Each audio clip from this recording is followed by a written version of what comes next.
ওই আমি হইলাম মিস্টার আলু, বর্তমানে দাম আমার আঙ্গুল ফুলা কলা গাছ। তাই সংবিধান অনুযায়ী আমি এখন এই কাঁচা বাজারের নতুন রাজা। জয় মহারাজের জয়, জয় দেশি আলুর জয়। ওই ওইসে ওইসে ওইসে থাম থাম। আহ, রাজা হইয়া ভালোই লাগতাছে। জানি না কতদিন রাজা থাকতে পারুম। বাজারের যে অবস্থা, কখন যে কার দাম বাইরা হুট করে রাজা হয়ে যায় কখন যায় না। তাই যতদিন রাজা আছি রাজত্ব উপভোগ করতে হইব। মন্ত্রী, জি হুজুর। আমার পাউডার মেজমেজ করতেছে, আহো একটু পাউডার টিপে দাও। হুজুর ভুলে যাইন না, কয়দিন আগে কিন্তু আমিও রাজা ছিলাম, এখন আমার দাম কমে গেছে তাই মন্ত্রী হইছি। তাই সাবেক রাজারে সম্মান দিয়ে কথা কইবেন।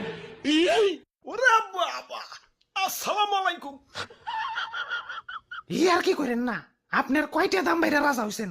আসছিলেন তো 20 টাকা কেজি, হুট করে 400 টাকা কেজি হইয়ে রাজা হইছেন। আর আমি কেমনে রাজা হইছিলাম জানেন?